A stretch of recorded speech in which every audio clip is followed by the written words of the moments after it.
Trigger warning. Mentions of violence, gore, violence against women, murder, and other disturbing topics. Viewer discretion is advised. Some crimes never get solved. The crimes I list here are in no particular order and are intriguing crimes that I'll put my series about on. Some of these series will be just for fun, others will be serious. Without further ado, let's start. Number 1. Jack the Ripper. In 1888 London, a killer stalked the streets. He killed at least 5 prostitutes, mutilating the corpses of these downtrodden women in escalating manners, the last victim being utterly destroyed. What we do know is that he had a brown mustache and wore a Sherlock Holmes hat, and he was motivated by a hatred of women. Also, he must have been someone who does autopsies or has done them prior to the killings, as he cuts into his victims' bodies in a way that shows that he knows how to do an autopsy and he has a very deep knowledge of a human body. There are theories about who he was, like was he someone known to one of his victims or if he was H.H. Holmes. For the theory that Jack the Ripper and H.H. Holmes are one the same, I believe it's bunk, because the motives are different.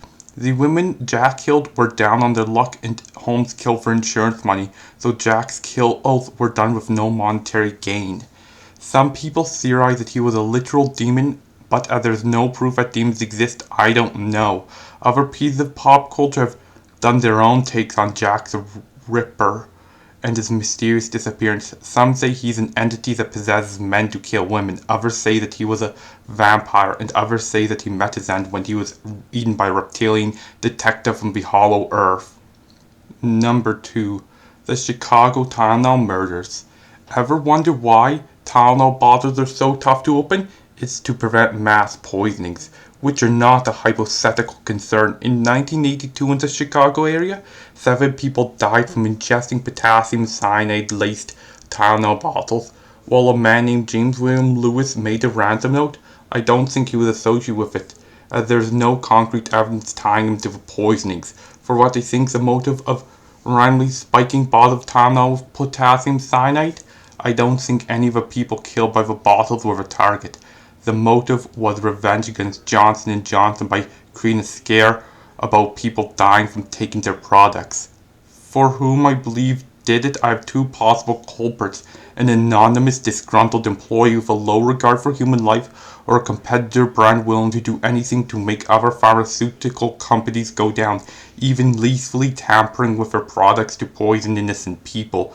The killer didn't leave a note because they weren't motivated by ideology or money. The poisonings were the message, and they committed the perfect crime, and the last thing they want to do is lead the police on the trail. There's no suspicious stock activity, as the final nail in the Tylenol killings were done for the money series coughing, and the random bottles were poisoned, suggesting that the killer just saw the victims as collateral. Number 3. The Zodiac Killer. The Zodiac Killer was a lot unlike the Tylenol murderer. One thing that he kept taunting authorities with cryptic clues, but even with that seemingly amateurish behavior, even over 50 years later, the Zodiac Killer's identity remains an enigma. While the Zodiac Killer has never been identified, one thing that's identifiable is his mark on the pop culture world.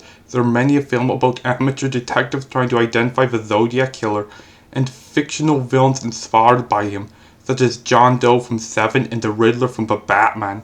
It's clear he did the crimes for publicity, as he taunted the authorities by sending them ciphers, but it's clear that he's not an amateur.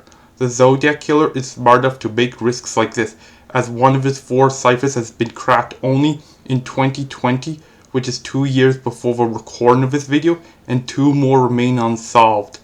This means that it could be centuries until we get to the bottom of the Zodiac Killer mystery. Number 4. JonBenet Ramsey. For the Ramsey family, nothing was the same after Christmas 1996. Why? Because 6-year-old JonBenet was found in the cellar of her own home, murdered brutally, and there is evidence pointing to basically every living member of the family. Here's my theory on what happened.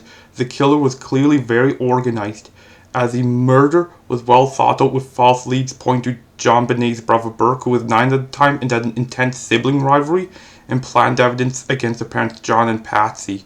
I don't think that it was anybody in the family because none of them had the level of experience with staging a murder that the killer showed as far as we know.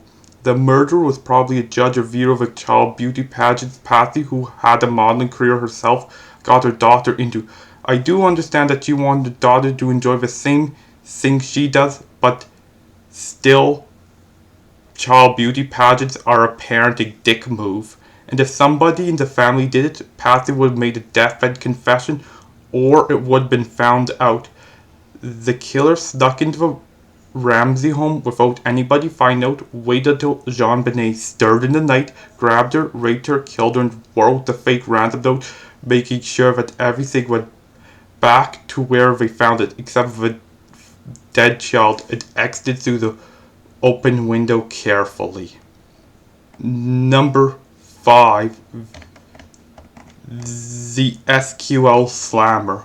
For this one, nobody died as far as I know. In 2003, the SQL Slammer worm wreaked havoc on a global scale, infecting most of the 75,000 devices infected within 10 minutes. This 376 byte virus did $1 billion in damage, making it the ninth most destructive malware attack in history. Whomever made the SQL Slammer was an expert at programming and was careful enough to make sure that they never get caught. Heck, we don't even know what hemisphere the worm came from, so we know that it was indeed a perfect crime. It could have even been made by reptilian overlords living in the hollow earth, or by space aliens, or by anybody who was alive in 2003. It was clearly the best programmer in the world at the time, and possibly even now are still the best programmer. Number 6. The Keddy Murders. In April of 1981, 3 members of a Sharp family were brutally murdered, as well as family friend Donna Wingate in Keddy, California. Sue Sharp's 2 younger sons, who were camped at the same cabin, and family friend Justin Smart woke up to that grisly, traumatic discovery, but the killer or killers left them alone. A hammer and knives were used for the slaughter, and while he slept through the brutal ordeal, Justin provided composite sketches of the killers, which looked like prime suspects Martin Smart and John Bobade. How the next door neighbors and family members and friends slept through that is unknown, but it could be that the cabins are very well soundproofed, or the neighbors did it, or Muzan Kibutsuji, knowing his penchant for family annihilation. Him murdering Tanjiro's lovable family in the first episode, even before we got to see him, was definitely the moral event horizon for him. Or perhaps whomever built and ran the cabins were behind it, as they soundproofed it to make sure the victims' screams aren't heard, but their bodies are discovered for a horror story to tell, which worked too well as the resort found itself abandoned due to people believe that it's haunted, which raised the question of how Tanjiro was able to get his family home back after making sure that the commandos could rest in peace, even though realistically it'd be considered haunted for the ghastly events that happened there. It would either be torn down or made into a tourist attraction. Number 7. The Black Dahlia Murder. Known in life as Elizabeth Short, known in death as the Black Dahlia, what was known as that in mid-January 1947, she was cut in half horizontally and drained of blood by an anonymous sociopath. The killer taunted police with her catchphrase, "Here it is," but they still remain anonymous. It's possible that they were inspired by Jack the Ripper, and they inspired the Zodiac Killer, both of which we've talked about earlier, or the Black Dahlia murderer and the Zodiac Killer are the same man, use the same MO, and committed perfect crime after perfect crime, able to take risks. Number 8. The assassination of President Habyarimana. President Juvenal Habyarimana was the president of Rwanda 1973 to 1994, and his plane was shot down on April 6, 1994 by an unknown assailant.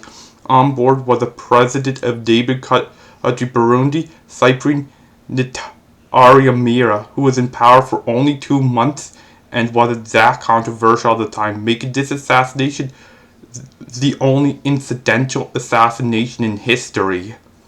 What happened after that, which makes this crime really creepy, is a Rwandan genocide, which led to the which used the deaths of these two Hutu politicians to justify the murder of 500,000 to 800,000 Tutsis, as well as Hutus who were sympathetic to Tutsis. By this year, the culprit was a false flag operation, as the Hutus really hated Tutsis due to factors that could be traced back to European colonialism. A false flag by Hutu militants to make Habyarimana and Ariamira into martyrs to justify mass genocide. Number 9. Unsolved disappearances.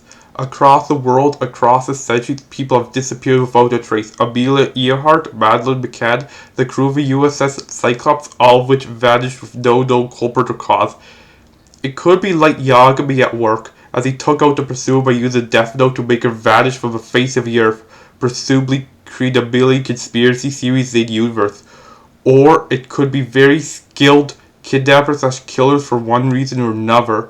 Or it could be people falling through holes in the fabric of space and time, with these holes shrinking out of existence right after, preventing from being found or returning, or they open the calamity box. Number 10. The Sons of a Gestapo Hijacking. In 1995 Arizona, Amtrak Sunset Limited was derailed by an anonymous criminal / group of criminals calling themselves Sons of a Gestapo, killing one and injuring 78 more.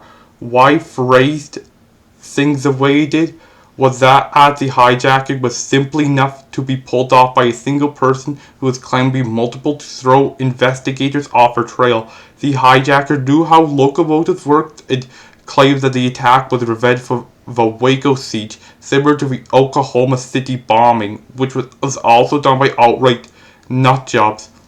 With the Waco siege, I am going to say that David Koresh, the leader of a branch Davidians, needed to be taken down, as he was a cult leader building his personal harm that included children and an army. But the FBI could have just apprehended him while he was on his morning jog in Vulnerable, instead of having to have a bloody 2-month siege that killed 82 branch Davidians and 4 FBI officers. Conclusion. Those are 10 creepy unsolved crimes in my personal series on them. What do you think of a series they have on the crimes? And do you have your own? Are there any unsolved crimes that I should talk about next time? And do you have series on those ones? Remember to leave your thoughts in the comment section below and like and subscribe for more content. Thanks for watching, everybody. Tyson out.